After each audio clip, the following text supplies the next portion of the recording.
I talk to a spirit. She comes in my dreams. What is the path to awakening supposed to look like, to feel like? How do you know if you are on it?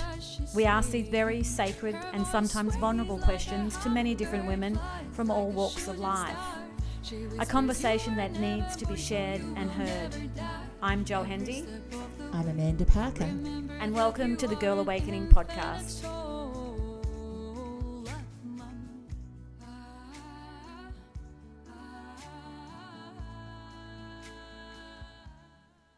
Good morning, Amanda. Good morning, Jo. Welcome to Girl Awakening Wednesday. Yes, and we have a most wonderful guest today to kind of, I think, the stepping into the new world, the new energies is very tangible at this time. And I feel our guest today is going to be very much in line with what everybody may have illusions about, beliefs in, connections with themselves. I feel like today is going to be very activating in all the ways. Oh, absolutely. Just reading through her bio, and it's like an activation in itself. So it's so nice to have this beautiful lady join us. So today we have Maria Martinez, architect of soul liberation, born awake to a reality of interwoven with the unseen. Maria Martinez has navigated the tapestry of dimensions and timelines since childhood. Descended from a lineage of powerful shamans, she embodies an ancient wisdom that transcends the confines of ordinary perception. Guided by archangels, ascended masters, and luminous beings from across the cosmos, she has received the wisdom of the Galactic Federation, the Order of Mary Magdalene, and the Order of Is it? Yes. Well, actually, Melchizedek. Yes, thank you. Oh, that just tricks the tongue every time. So welcome, Maria, to Girl Awakening podcast. We are honoured to sit with you today and hear your story, because we know, as we've read a little bit already, that it is going to be profound and just amazing to listen to. Thank you. And thank you for having me. I'm so grateful. yeah. So there's a lot to share with where you've journeyed in this time on earth so far. So we're going to start with the very simple question of, how did your awakening begin? How did it begin? As long as I can remember, I've been in multiple worlds at one time. I still am. But the age of 5, 6 years old, I started going on missions with my guides and my angels. So prior to that, I already had the awareness, my clairvoyance, my clairaudience, all my clairs were already open. And for me, that was very natural to be in that space. And I think for a long time, I thought we were all aware of that aspect of ourselves in that supernatural way. Earlier on, my guides started coming in, and they felt very familiar. They felt like long time friends. They felt like family to me. So I never really questioned that. And on the missions that we went, it was always amazing. It was liberating other spirits, other souls, retrieving fragments from multiple dimensions across time and space, and bringing them back to their totality. I learned early on that my mission was to help humanity, and then that evolved into the cosmos. But to own our authority, live our sovereignty, be our full potential, and have access to everything that we are from source creation. And that my earlier years in my awakening, or my realization of living in multiple worlds, was that there was so much of that needed to happen, so much of support in the area of liberating and restoring and retrieving and awakening others to their truth, to responsibility, to creation, to authority, to living their greatest life. And also throughout those years and now, which is part of my work, realizing that we were so far away from that. We were so far away from the light, from our true original creation. And that is not very hard to get there. Once we know that path, and once we make that decision, and once we commit and devote ourselves to that embodiment and alignment, it's beautiful and amazing and powerful and available to everybody. I love that you're saying that so with so much conviction. It's so powerful. How does that look for you? Like, how does your day play out with you, knowing all of that, having all of that information? How does a day look for you? Very interesting. So, like for instance, I'm sitting here and I can already see other beings coming in, standing around me, standing around you. So the veil just disappears. And I can see time and space. I can see beings that are not quite from our lifetime. I can see fragments of our souls that have a connection and are coming back in the conversation that we're having, because it is an activation. So for me, let me see if I can paint you a picture. It's almost like an overlay of different realities at one time, but there's no density in between. Oh, And you can see them clearly. You can see the separation, but you can see also the overlap of the lessons that we're learning, and also what we came here to work through. You can see it in different lifetimes. This is the work that I do with many people. When we sit together in a session, we open up other timelines. And it's like an accordion, like open up your files, and then we open up everything. We open up their past lives, and we look for everything that is out of balance. So it's seeing everything all at once. So you can see yourself as your self-actualized version of you, and you can see yourself as a part of you that wants to evolve, that is ready to evolve. And you can see the parts of you that have forgotten, that are a little bit lost, and in your own intention of completeness and coming back into integration and wholeness and alignment, all those parts of you come back to you. So, when I'm working with the client, as I go into different situations, I can see a lot of this information. It's like accessing the Akash, accessing the Hall of Records, accessing all of the information at once. And then you just take what you need in that moment to move the person forward or move yourself forward. Beautiful. And in your information that came through with you, you share around being from a long line of shamans and in your ancestry. So was your environment as a child supportive of being 5 or 6 and having, feeling comfortable with this universal awareness? Was your environment supportive of that? It was and it wasn't. So I moved here from Mexico. I moved to the States from Mexico. So living in a different place, there's an assimilation, or there's a getting used to, there's a, getting to know the culture. So there was that part. So I was disconnected from my grandfather, who was a shaman who's passed away. And my mother kind of put that aside. She was also very gifted. She still is very gifted. So she kind of put that part of herself on hold to survive, to create a new life for ourselves. So, growing up and seeing my grandfather and being around him, it was very natural to see, the light and his strength and his abilities. And I feel like part of that, though I didn't spend a lot of time with him in my childhood, I feel like I came in with the knowing, and then he was there. And the time together, even though it was short, it helped build that foundation for me.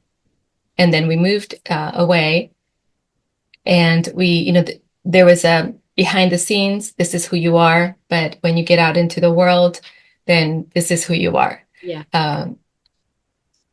And about the age of 18, earlier on, at the age of 8, one of our families introduced us to a shaman.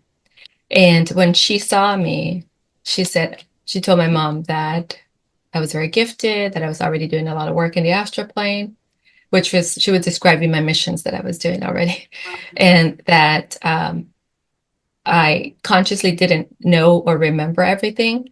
And she wanted to give me some tools. So then, as the conscious being, I would be able to work with setting good, healthy boundaries. So that's when I first started my initiation to shamanism at the age of 8. And I started my actual training when I was 18, 19 in college, because things were really getting out of hand when I was in college. It was, again, I had to move away, so that would create a little bit of shock, and shock is an expansion, and it stretches you, it makes you grow, it shifts a lot within you and opens up a lot of things. So I was sitting in my desk, and then I see all these beings coming in. Some of them were of the light, some of them were not, and some of them were disruptive, some of them were not. So I came back home and I told my mom, I said, this is a part of me. I need to master this and see and what it, figure out what I'm going to do moving forward. What am I going to use this? So that's when I started my training at the age of 18, 19, with our friend who was a shaman. And it was very interesting because she was a channeler. So when I would go over to her house, she would have everything set up. And it was basically what I was already doing as a child. We would go on missions, except that I wasn't going with her. She was channeling somebody. So she would channel different beings, and I would go with them on the mission. And she often channeled Mother Mary. She often channeled Mary Magdalene, and she channeled other beings. So it was really amazing. Yeah, and I was very young to really appreciate it. For me, it was just fun. This is something that was fun. I went over, we did this. It was fun. But now I really appreciate it. Yeah, I was going to say all the time spent, majority of the people these days are out trying to clear their own way through to even attempt to connect. And then, we're having these beautiful people come through like yourself now that are just naturally attuned to all that's happening outside of the norm. Yeah. And there's a lot of young people like socializing and going to the mall and parties and things like that to have experiences, whereas your experiences are all with spirit and channeling, etc. It's quite a contrast to, as an 18, 19-year-old, to remember your childhood feelings of how this feels familiar and safe as well, and welcome it in. It was very beautiful. I look back and I'm like, that was so amazing. I'm just so lucky to have found her, met her at that early age, because my grandfather was still in Mexico. And though my grandfather would come and visit me in the astral plane, and then eventually my grandmother as well, and we would go to a place. It was this beautiful place in the meadow, and it had a hill, and they had a little like cottage on the hill, and all around that space there were a lot of herbs. So when I'd come to visit them, they teach me about the herbs, and my grandmother would encourage me to really learn about the herbs. So later in my years, I got a master's in Ayurveda. So it was just really amazing how they, in many ways, they've helped me awaken that knowledge. They helped me awaken connection with source and connection with the divine and everything that I came here to do and then serve. And one of the things that really, for me, was really memorable of my grandfather, because he was very strong, devoted, and very powerful. He embodied his divine nature. And of course, he was in the human body, but he did a lot of amazing things in our town. Took care of a lot of people, helped a lot of people, resolved a lot of issues. And especially in the early years during the revolution, he stood up for what was right, justice. And then he had this other spiritual side of him where he healed many people. So it was just amazing, the life that he lived. And then my mom and her sister and other siblings inherited that gift, and that gift was passed on to me. It's a Wow. quite a beautiful, I guess, feeling of that familial kind of lineage, to have that awareness and not have it be a mystery, and have knowledge of your family, as you talk around your father's embodiment, you can almost picture him and feel his energy in this village, and that gift that the village, how much that must have meant to the village to have his strength present Mhm. for them all, and his grace in sharing it with everybody. Yeah, it's beautiful legacy. Yeah. Wow. Wow. Sorry, you Keep go. going. No, I was just going to ask, with the knowledge that you had growing up, especially as a young child, what have you decided to change in your world, if anything, to, you know, to kind of hold on to that magic and not being swept up into the world and the system of the world, or the planet, the prison of the planet? That's a really good question. And I think for all of us light workers, even though we remember, we still have things to work through, right? We still come here to go through our lessons. And earlier on, again, moving to a new place and feeling I had to assimilate and being told that I had to assimilate, going to school, doing well in school, and then eventually to college, and then eventually to corporate America. I moved away actually a lot from who I really was to compete in the world. Yeah. And it was fulfilling to a degree, but when it was no longer fulfilling, that's where I felt, I want to come back to who I am. I really need to come back to who I am. I was very successful. I enjoyed what I did in sales and training and facilitating. But I felt like there was always something missing. There was always that, like a little gap where you don't truly feel fulfilled, like you're really aligned with your mission and your purpose. And then after corporate America, I had my twins and then my third child. And when they came into my life, I feel like that was the spark to, you need to be more, like you really need to step into more. You like, now you're gonna be the model for them. Now you're the way you live is what they're gonna learn. So is this what you're gonna teach them? To kind of settle or to compete in this world or to truly be you. And that's when I started moving back to source, to my alignment, to connecting back to who I was. And yes, I continue to go through my lessons like everybody else, through heartbreak and recovering and forgiving and realizing that you don't need anyone to fill you up to be happy. That is always your choice. And realizing that you're always enough, that you've been enough from the time of creation, and realizing that everything is your choice and you're the one that's creating your reality, and that nobody is really allowed to creating your reality unless you allowed them to. So through all these lessons and through my divorce and starting over, and then really going deeply and like having I guess a meeting with my higher self and realizing, okay, what's the path forward? What is this? How am I coming back who I truly am? And then living from that place and then serving from that place as well. And then completely surrendering to that and letting the divine with me and all around me to not just guide me, but to bring me. Because when you start something new, there's always fear. Is it going to work? Is this the right path? So learning to practice radical trust, learning to practice surrender, learning to practice allowing yourself to be guided. So that was amazing. And it's just, obviously wouldn't change it for the world, any of that, because now I'm here doing what I came here to do, and I get to teach from all of that. Yeah, I can feel the level of excitement just with you sharing that. The energy just went up a level just with you stepping into that space of excitement and the challenge itself.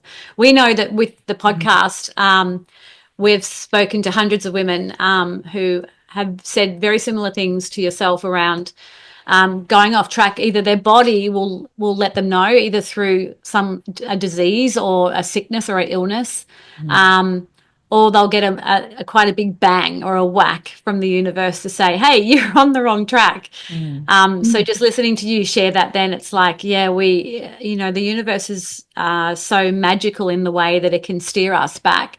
Sometimes we have to walk back through the fire, but it's all part of just it bringing you back in line. And that excitement that you just showed us then was, what the gift is that comes from doing that.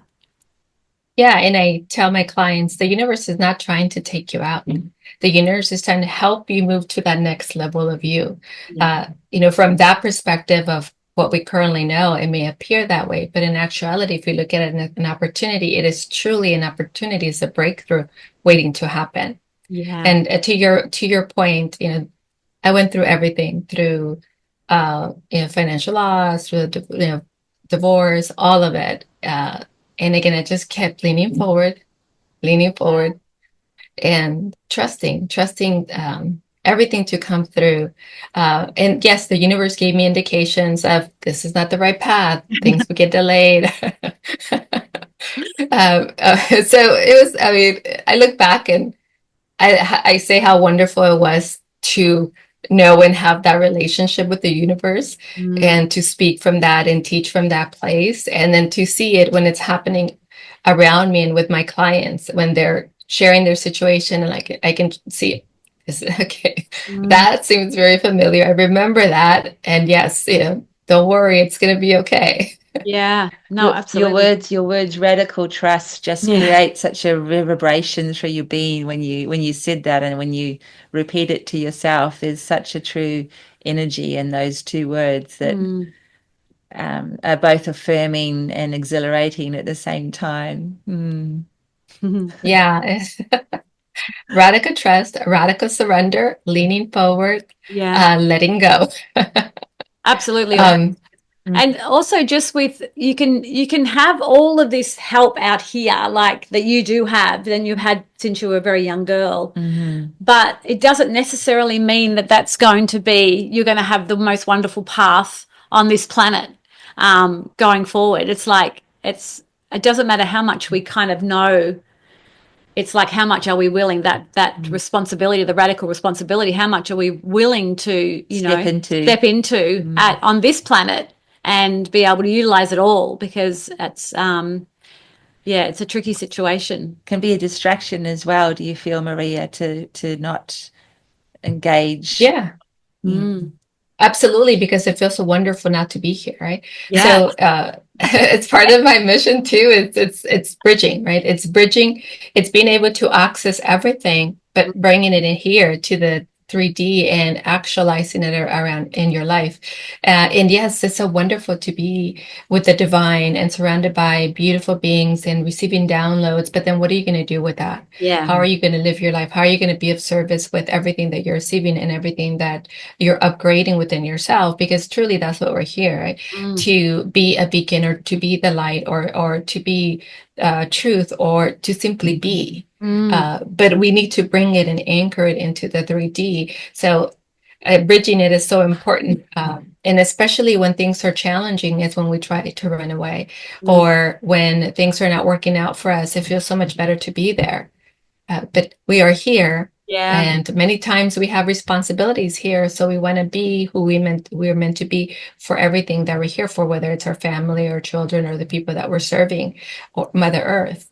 Yeah. We want to step with conviction, with determination, with total devotion to who we are, fearless and unstoppable and limitless into who we are, because we are creating our reality. So currently whatever is showing up is what we're creating. We don't like it, we change it. Yeah. We delete and create. We move things out of the way. We complete some things, and then we keep adding things because we're the ones that are adding the ingredients into it. The way we relate to the world it's internal. So it comes from what's already there. To change what's outside, we change what's inside. And once we realize that we can do that so easily, we can keep doing it over and over. We keep expanding and expanding into something bigger and greater. We impact so many people, and we impact the world in so many ways when we do that. Oh, I love that. Yeah. How do you, I'm totally with you and resonating with everything you're saying. How do you hold that space? Like, how do you continually, what do you do? What's your practice? What is your practice to hold the space, to have you keep moving and allowing that? Yeah. A couple of things. So we start with the vision. So we want to have, first of all, balance. We want to have balance in who we are, balance in what we want to create in our life, and we want to have a clear picture. So that's our destination. And then we want to have the intention. The intention is what I was talking about, the devotion, the commitment, the focus, and then the action moving forward. And the action could be, I get up and I take one step at a time, or I have a clear plan that I'm following here. But the most important thing is to not just wake up and hope that everything is going to figure itself out, because that's how we're also creating. We either create intentionally or unintentionally. So we want to understand that to bridge everything that we are and everything that we're meant to bring through and everything that we're creating and all the ways that we're serving, we want to have a picture, first of all, of who we are in this life, or who we're becoming in this lifetime, who we are as a divine being and as a human being, and then the alignment between the two. And then after that is, what is our reality that we want to live into? Joyful, happiness, fulfilled, in service to other, contributing to the world, awakening, men or women, like having that clear picture.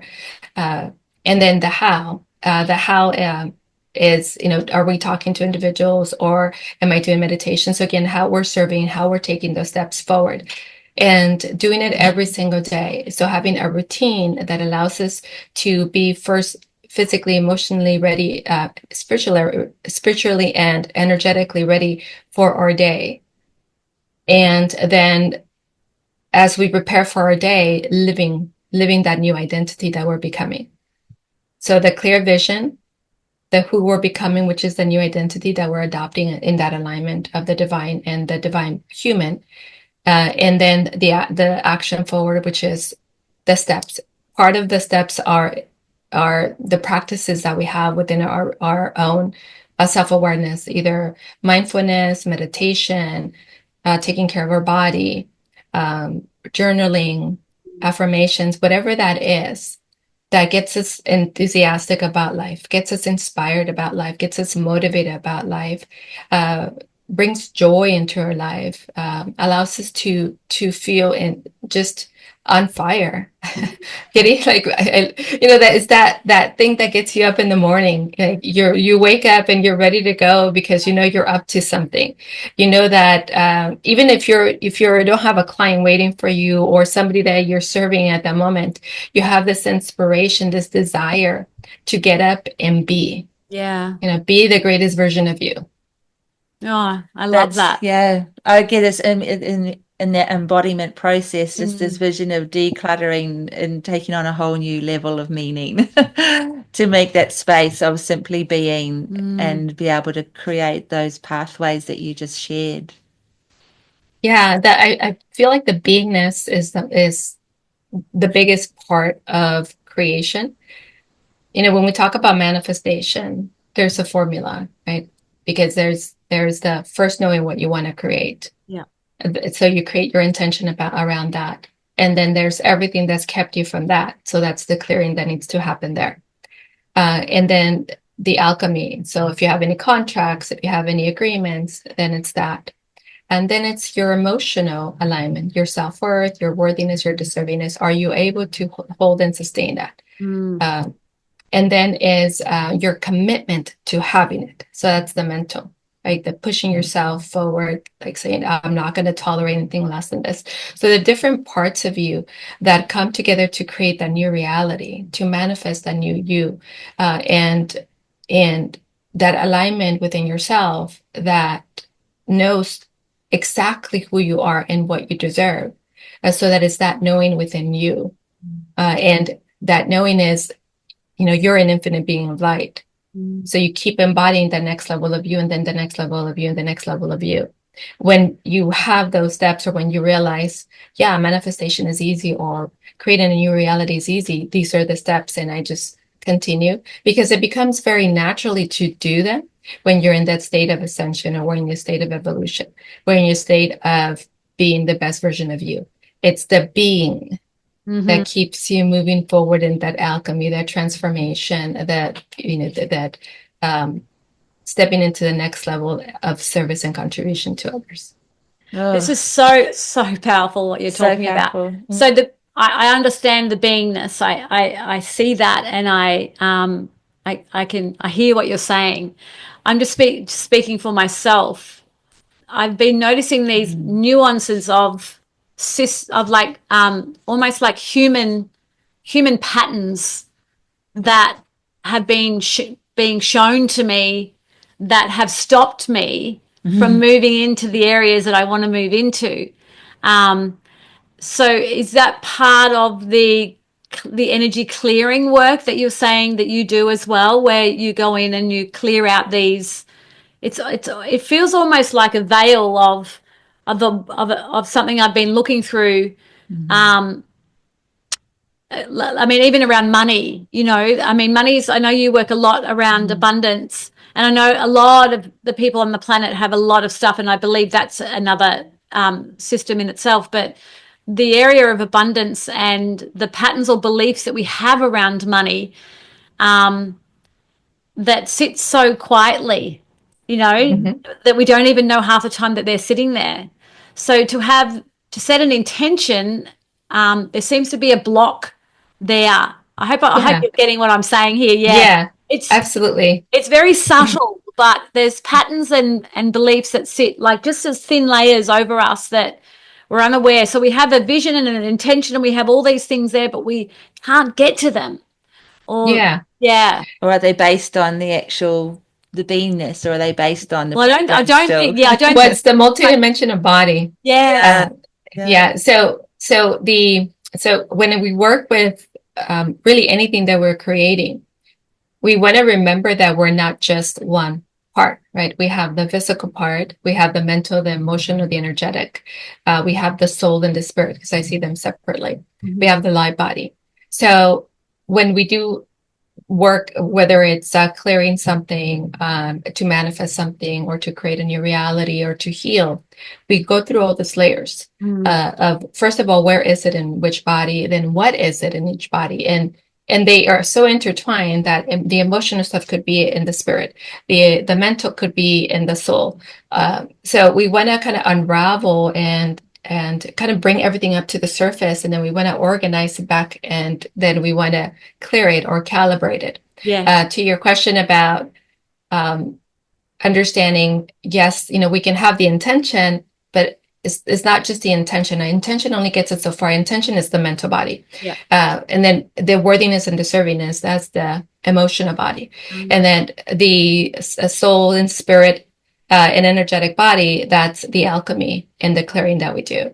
But then there's the other part of us that, the light body that has the information from many other lifetimes that maybe we're not getting to. So as you were talking, I was just tuning into what you were referring to, and I was picking up your inner child. So that's part of the alchemy. That's part of clearing that we do, right? So we do the inner child work. So we go not just into this lifetime, and not just into the timelines before this time, but all your incarnations. We find the child that is trapped in those incarnations that has been fragmented, that is still holding on to the trauma, that was told that she didn't deserve, or she couldn't create, or she couldn't have power over money or money management, power over herself, her gifts, or her talents, or her ability to create. So we go in and first of all, we awaken her to the light and to her infinite knowing and knowledge, and we connect her back to the divine. And then we, from that point, so that the point of origin, we integrate all the way through to this timeline. So it's like, it's like all these timelines coming at you all at once, because we're finding them wherever they are. And there's an upgrade that happens. There's the DNA upgrade that happens in that moment. So that's that part. And then, of course, we look at the karma, which is not quite your inner child, but it could be your inner child. It's another part of you. Maybe it's a later adult part of you that made certain decisions in other lifetimes and other timelines, or the life review. At the life review, when you look back and life wasn't so great because you did step out into the world with your expression of yourself, and you weren't welcome, or you were persecuted, and you made a decision of I would never do that again. So you hide that in the next timeline. You do everything to protect that. You do everything or things to sabotage yourself when you're stepping out into the light. So we uncover all of those things, and we heal, we complete, we uncreate. And then, of course, you have your ancestral contracts, whatever they came in that you took on, that you agreed to. So we go through all of these steps, and it's not a lot, but it's very powerful to do. And you can feel within yourself, the vibration within you as you're sort of releasing those layers that you're working through, and as you're reintegrating the parts of yourself, and as you're giving back the contracts and agreements that no longer belong to you. And as you're inviting everybody else around you to step into the new level of awareness and enlightenment. So you're not just healing yourself, but you're inviting everybody else to heal. So you're collapsing so many timelines. You're collapsing for yourself and for others. So it's really powerful. The whole process is really powerful. When I do this work, I get really hot. So I can already feel it. I'm loving it. I can feel the energy moving through my body. It's like in the resonance with everything you're saying. It's like everything is very, it's very tangible, the spaces that you work in. We can see your energy shifting. And it's like when you're talking about it, like I can feel how you can be and you have permission, you have my permission to go wherever you need to go, but I can feel you moving things. But as you're talking, it's like, oh, this is going to take forever. This is going to take a lifetime, it feels like a lot of stuff. Yeah, it feels like it, but it happens so quickly. You get to a place, and especially if we look at it all at once, earlier you asked me, how does this look like for you? Everything all at once, right? So we're opening everything all at once, and you are an infinite being, and you're omnipresent, so you're everywhere all at once. We don't need to do one at a time as we move forward. And then we integrate the knowledge and wisdom, and you keep upgrading, up leveling. And then we do that not just for the spiritual, the energetic, the soul, but we do that at the mental and the emotional and the physical level, which is this part here in the 3D. So when the mind starts accepting, I am limitless. So we're also reprogramming the mind as we're healing those other parts of you. If the mind begins to accept, okay, I am limitless. I understand that I created my reality. Okay, I understand that the words that I say create. So I understand that I can shift the words that I use to create something different. And so it's also a calibration, a reprogramming, or an uncreating, or a letting go of old belief systems. But it becomes so easy to do because then your mind knows how to do it. Because you're telling your mind you have permission. Remember, you already know how to do this. You've been doing this whole time. Now we're going to do it, but we're going to do it in a way that serves us. Sorry, keep going, Maria. I was just going to say, and then you introduce again now the new reality, and then with the emotional body, when the emotions are coming up, the emotions could be a trigger of what's new, what the new breakthrough is, or it could be indication that there's still another layer to clear. But it's just information. So when I work with somebody, teach everybody just to understand, it's just information. It's not telling you not to do it. And it's telling you that this is not in alignment with you. It's just giving you an indication to keep opening up for more. Your body is just telling you that it's not quite used to the new you, and that it's still catching up to the new you. So when we integrate everything, and we elevate, and we upgrade, and we calibrate, and we do this at different levels, all at once and multiple dimensions, but we also go up to higher dimensions, and we also work with the divine directly. Sometimes as luminous beings of light that are awakening within ourselves codes that help us with everything that we're here to do, especially with our work with the world and the universe. So it's really powerful. And to your point again, you feel the transformation immediately. And yes, there may be more, but those are lower levels. But in that transformation, you already feel yourself at the next level. You already feel your forward movement. You already see yourself. And you even have opened up more of your potential. That's literally what I was feeling when you were Ah. talking, and you could see your energy shifting in yourself too, and the heat that was coming in the space was freedom that was coming with the words and the energy, the resonance, and the energy moving through the body. It was kind of like what it must feel like to tap into that free energy, that 0 point energy that's available, like that true existence, if you like, a hint of what it's like to, I guess, of where you're moving in these worlds. It's like that. I think in your bio you talk about Elohim and The Elohim, yeah. embodying the creative power of the universe, weaving together the threads of reality to help individuals reclaim their cosmic sovereignty. That's what I was feeling when you were talking, was just that weaving, and the body was just opening up to receive. And as you say, it was kind of like an instant connection with that energy and time and space, not time, not space. Yeah, it's really beautiful and powerful to play in the quantum field. Yeah. And once you're there, to know like, wow, everything is possible for me. Yeah. Whatever I want, it's already available to me, and all it is a shift in my frequency. Yes. And how quick that can happen too, as we can have this conversation and even be communicating into this realm and be able to leave here and something shifted outside the door when we Absolutely. yeah, I love that. And the other thing I wanted to say, what was it? Oh no, it's slipped. It's gone. It'll come back. It'll come back. It was around the quantum field and around things all happening simultaneously. There's a lot more proof of that happening. I mean, we know that, but there's a lot more proof coming out that, there's many of us, our lifetimes happening simultaneously. So we can change something here, having this communication, and it can shift a whole lot more out there as well. Oh, I know what I was going to say. It just came in. We just needed to let you talk long enough and it would come back in. And when we are communicating into this space, this is the space that opens up our gifts as well.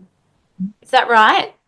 Yes, because it's the space of infinite possibility, infinite potentiality, infinite probability, and we do have a say in it. So once we're there, we know all of us are supernatural. We know that we are divine creation. We know that we were created fully expressed, and throughout time we separated, we forgot.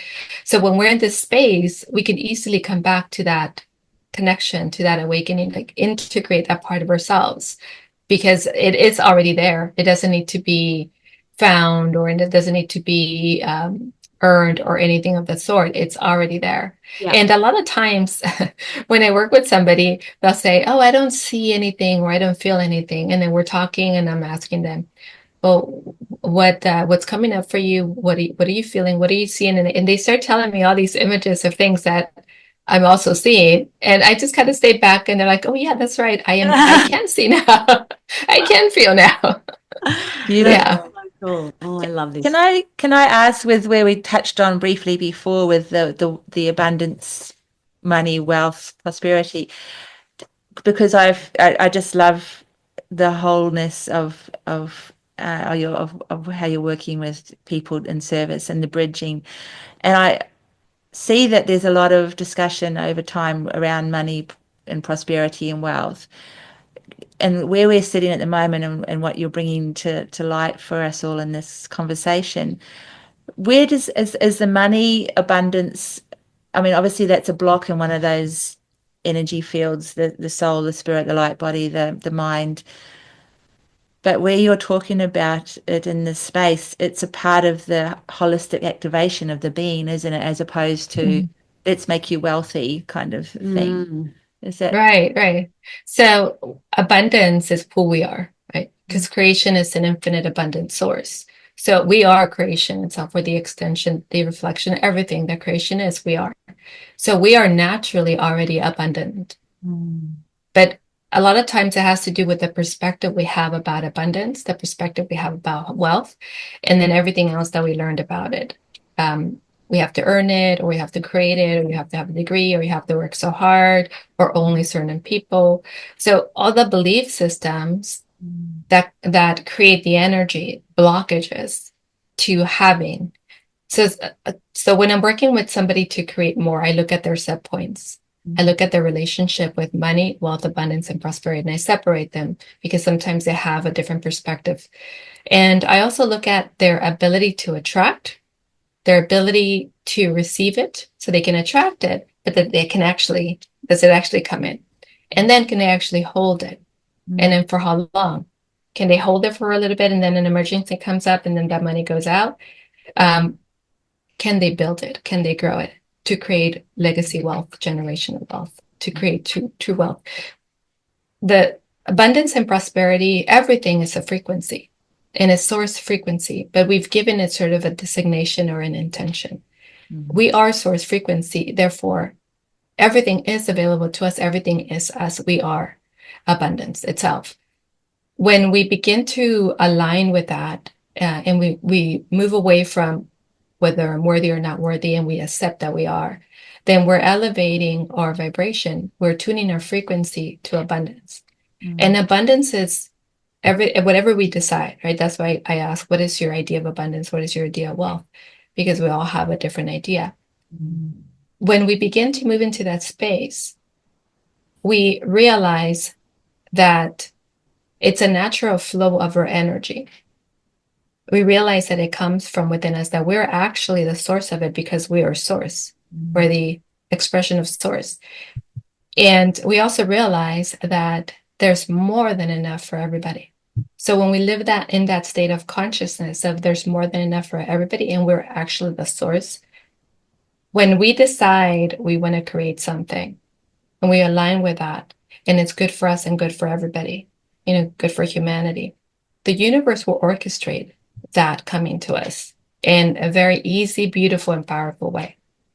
And the more we ask, and again, good for us, good for everybody. And what I mean by that is that, we're not just, to your point, we're not just getting wealthy just to have material possession. It's like, so I can have the freedom to serve others, or so that I can take care of my family, or, when it doesn't come from lack, when it doesn't come from greed, it comes to you very easily once you align with it, because it's a frequency, because it's already your true nature. Things that I see that are blocking that are, again, poverty contracts, karmic contracts, ancestral contracts, the beliefs around it, the conditions around it, the set points. So conditions and set points, a lot of it has to do with your worthiness and deservingness, what you believe you're worth, or worthy of, or what you believe you deserve. So that creates set points around you. So basically, you're not allowing the fountain to flow. You're limiting the fountain. You're like, okay, that's enough. And that's enough. So when you allow it to flow, then you will always have enough to do whatever you want, for your freedom, for your joy, for your fulfillment, for your service, for your contribution, for your philanthropy, for your travel, for your charitable work, for, to serve many and not ever worry about money. Wow. The infinity Yes. of service and connection. So beautiful. So beautiful. And do you find, has it been a beautiful journey to inspire your children in this space? Like, do you find that can you see the gifts that you're experiencing come through in your own children? Oh, yes. Yes, amazing. Since they were little, clairvoyant, clairaudient, claircognizant. I play remote viewing games with them, and they're very good. Oh, wow. I've just been, I love the remote viewing. I've been watching a lot of this around. I think I'm supposed to ask this question. Yeah, I think so. I've been holding back, but I'm going to ask it anyway, just because you've just opened the you've door. opened the door. This term called prison planet, that we're living on a prison planet, and that, speaking of the abundance and the blockages and all of that, and how, the Earth is the hardest planet or the most challenging planet, and that, us that have agreed to come here, we're basically being born into a prison. What are your thoughts around that? I feel like that's a perspective. Yep. So when I think about being born, I feel like I came to this planet. I feel I chose to be here. Yep. When I track back to the soul level, to the higher self level, I can see all the incarnations and I can see everything that I've chosen. So if we say that this is a prison, then we're victims. Mm-hmm. But we're not victims. We're not victims to anything. We're actually the masters of our destiny. We're creating unconsciously or unconsciously. And the sooner we awaken to your creative power, or the sooner we move into master and creative power, then our life is going to be whatever we want it to be. So to your point about that, I don't see it that way. However, so my early mission as a child was working with spirits here on Earth. My now evolved mission is to work outside with the galaxies. So I still work for humanity as a guardian, as a protector, as an architect, as a flame holder, to free humanity from entity interferences from other planets and other galaxies. Yeah. So is this a prison? Not really, but is it enticing for other beings to come in and siphon and take from and manipulate and control and jail and capture? Yes. And that's the work that I've been doing for many, many, many, many lifetimes. Awakening, protecting, helping humanity step into their sovereignty. Because if you're a sovereign being, then when an entity and alien beings come in and wants to siphon your life force, your energy, wants to implant something, then the likelihood of that is going to be, a smaller percentage of what it is now, because a lot of times we're not aware that that's happening. So the work that I do now, a lot of it is clearing Anunnakis, reptilians, draconians, archons, other beings that are coming in, other snake beings, other insectoid beings, just different demonic beings, both from the lower dimension and from other galaxies. So no, we're not. This is not a prison, and we're not victims. But we do need to awaken. Yeah. And we need to step into our power, and we need to take charge of the reality that we're living. And we need to embody our full potential and our gifts and our talents, and align with the highest version of ourselves, because that's what's going to change what's happening behind the scenes that many people don't know about. Well, that's beautiful. exactly, Thank you. You've just relayed exactly what I watched, because the gentleman was talking about exactly that the victim is what they want us to play. That's where they want us to play. So then the outer entities can come in and suck the energy from us, blah, blah, blah, blah, blah. But the role was, or the choice was to step up and step into our sovereignty and our power and who we really are. So you just basically said exactly what I watched. So thank you for clarifying that. Yeah. Absolutely. And they've interfered at every level, financially as well. Yeah. If we're wealthy and we're financially intelligent or smart or wise, then we thrive and we succeed and we grow. So how do you keep somebody oppressed? By taking their power or taking their resources away, or their ability to believe that they can create. The same thing in our health and our vitality. If we were always in our fully optimal body, then we would be fully activated. Our DNA would be fully activated, and we would be very powerful, even more powerful than they are. Or we are more powerful. So, it's the illusion, it's the dream state, it's the deception and manipulation, the mind control that is happening, that it's keeps them in play, but now a lot of us are awakening and disrupting that and releasing that and removing that and being that light for a lot of us. So you're in America, aren't you, right now? Yes. Yes. So I straight away, when you're talking about all this, I think of the US government or any was. government, really. Like, it's basically the micro macro on Earth of the cosmos, isn't it? Like the galactic relationships being played out through the leadership roles in the political arenas, and you can see all that just hearing you talk is so clear, isn't it? So has there been dark entities within the US government? Lots, and not just. I mean, in many agencies and many organizations around the world, there have been many, and especially in the times of war and natural disasters or disasters, there's always, at least when I've looked at it, there has been a play, a darker being or an alien being at play, manipulating, influencing, whispering, disrupting, or creating chaos or creating confusion. So yes, around the world. Yeah. Short answer, yes. And around other worlds as well. Wow. So you would have to have quite a protection. That was my around yourself and your family. Or just integrating what you've talked around earlier around your different bodies, your light body, your spirit, staying very clear and uncluttered in that space, or radical trust. Yeah. When people ask me about protection, I always say, well, are you asking me because you're afraid, or are you asking me to amplify your field? So that's what I do. I amplify my field. Yeah. If you do it from fear, then there's no protection, right? Because you're running fear, right? Yeah. So we want to do it from holding the highest vibration, or being the highest frequency that we can be. And if we hold that highest frequency, that actually is like a beacon, right? When you have a beacon and others notice it, then they naturally begin to elevate their frequency to that higher light. So that's but the practice.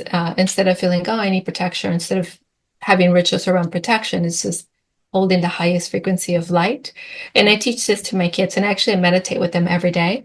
Yeah. So we work on different things every day. They're 11 and 13, and we work at the multidimensional level. I always tell them, the mind creates whatever you want. Yeah. So the mind would direct everything else. So whatever you hold in your mind, or whatever thoughts and stories you have in your mind, it's what's going to show up in your reality. So they know how to work with that aspect. I mean, they're still young and they're still learning this. They also know when they're off. They know when their spirit is not in their body, and I ask them to bring it back. I often take them to expos when I do expos, and they each have a role, but we do it very holistically. One of my daughters, my oldest daughter, she's the anchor. So she becomes the tree. She grounds all the energy. My son is the tech person. He works the machine, but he's also clearing the exchange of energy and the exchange of money. Money or the energy attached to money. And then my youngest daughter, she's the one that kind of schedules everybody to work with me. So she's also kind of like the sort of like the first level of defense, or she's kind of getting them ready, right? And then when they come to me, obviously I do the deeper work. But everybody has a role, and they understand their roles. But even before we actually start, I prepare them. Like, we get into that deep state, we amplify our field, we get into an alignment, we set the intention for the space, and that's the protection. Yeah. The intention, the alignment, the amplification of our field, and them connecting to their higher self and that higher identity.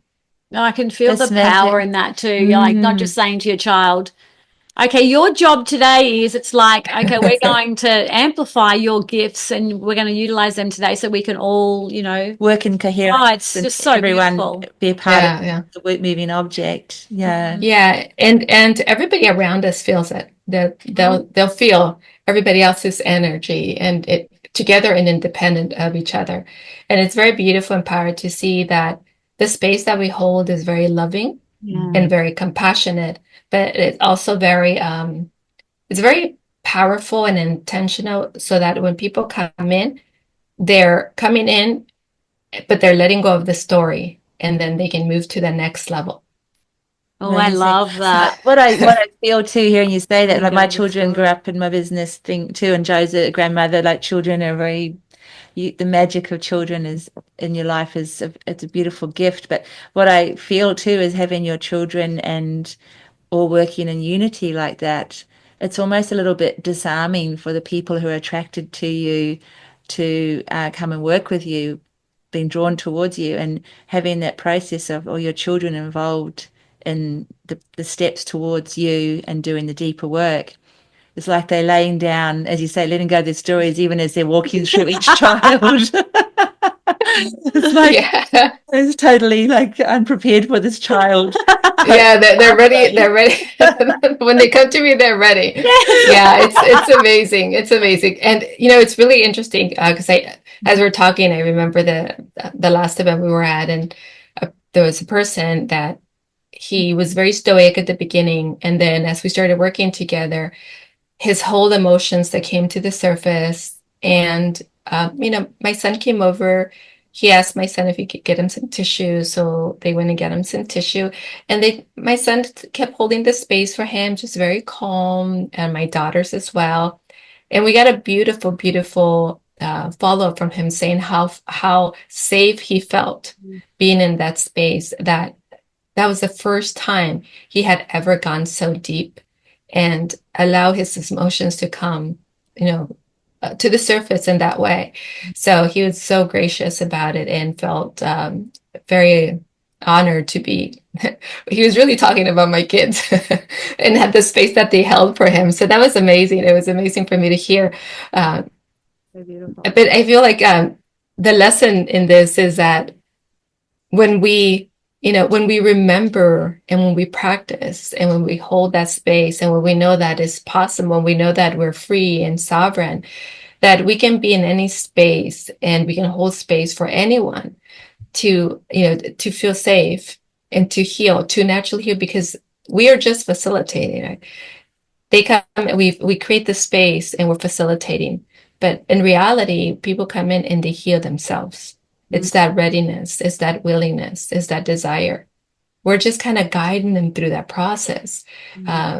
So when we can be that for ourselves, and then we can be that for others, is amazing. And as a practice, and a practice doing every day, we're anchoring that into Mother Earth as well. So we're going beyond ourselves and beyond the people around us and beyond the people that we serve. We're extending that to Mother Earth. So beautiful. That's I just want to sit in that for a moment, because that is all embracing. It's like the ultimate mother hug, isn't it? We are coming to thank you. We are coming to a close, but I do want to ask one important question. I'd love your view on this, just to end and close things out. But how do you, Maria, see the world right now, and what do you see next for us? Well, I see the world full with possibility. I do a lot of work behind the scenes, a lot of sort of like, when you think about the government, they have the Navy SEALs and they have their special forces that go and do work that we really don't know it's happening, right? So I do that kind of work at the spiritual galactic level, holding the space, guardian, protecting, architecting for humanity and really Mother Earth. And I feel like where we are now is such a great opportunity, not just because we've done such amazing work already, and more of us are already awake, and more of us are stepping into our gifts, and more of us are stepping into embodiment and into alignment, that it's becoming so much easier for us to live the life and create the reality and heal, not ourselves, facilitate for others, and heal Mother Earth. So for me, it's just really very exciting. It's such a beautiful place to be, a very powerful place to be, because all of this is facilitating itself for us, and it feels so much available to us, and for everyone, even if we're not even if we say, well, I don't have those gifts, or I'm not trained to do that. It's the awareness, it's the knowing, it's the beingness, it's who we want to be as a person in this world, and the frequency that we want to hold, and where we want to play. If we want to play and everything is possible, peace is available, community is available, unity is available, then we're already moving in the right direction. We're already winning. And the more of us that do that, the ascension process accelerates for a lot of us. I mean, I see us moving into a place where we're all supernatural, where there's none or very little interference, where they're all those interferences that came in and have sabotaged the lineage, the DNA, our lines, that disruption is virtually non-existent, all completely gone. And that we are the masters of our destiny. We're sovereign beings, and we're living from the place of creation. So that's where I see us going. There's one little that space too. There's one little question that just sneaks in there when you said around the DNA, sabotaging the DNA, because there's talk around evolving from the current strands of DNA to like 12 strands of DNA. Is that part of the process of becoming supernatural to reclaim our sovereignty in that genetic space and expansion? Absolutely. Yeah, so the 12, the 24, and the 48 strands. Ooh. So moving into this space, of activating all of who we are, and then all the data and the codes that are in our DNA, and activating, because a lot of the 12, the 24, the 48, it's the coding from all the incarnations, not just in this earth, but everywhere else. And it's beautiful, powerful technology that we currently don't have access to. So as we move through ascension, and as we move intentionally, and as we move freely as sovereign beings, and as we embody everything that we are in the truth we are, and we hold that higher consciousness. So the higher consciousness is the door and the awakening and the keys to all of that. And the good and the contribution, the service that we do for the world, for humanity, through that consciousness. Let's just stay there for a moment too. Yeah. That's I think that's what we all everybody has awareness, but the ones that are really going for it right now, that space that you talked about, it just you can feel it. Yeah. You can feel the truth in that. Absolutely. And it actually brings up emotion for me, but it's like, it's an exciting place. That true feeling of coming home. Yeah. I just saw a picture of when you said true feeling of coming home in this beautiful place filled with light, and your hands are up in the air, and you're just, I'm home. And then I see your luminous body as pure plasmic energy, your consciousness, expanded and fully aware access to your infinite knowledge and wisdom. I love that. That's so beautiful. Oh my goodness. Beautiful. My word for this year, Maria, has been transcendence, not because I want to leave the planet, but because of where I want to elevate my energies. And I think you just took me there. Beautiful. Yay. It's been an honor, Maria, to sit with you today. I know there's so many different places that we could have gone today too. It's perhaps another time if we're blessed enough to have. Absolutely. It's been a real honor to sit with you, and I've loved every minute. Yeah, absolutely. We're going to leave your links for everybody in the notes, but is there anything that you'd like to share for our listeners about we like to steer them to at an expo, or your website or podcast sessions? Absolutely. Thank you.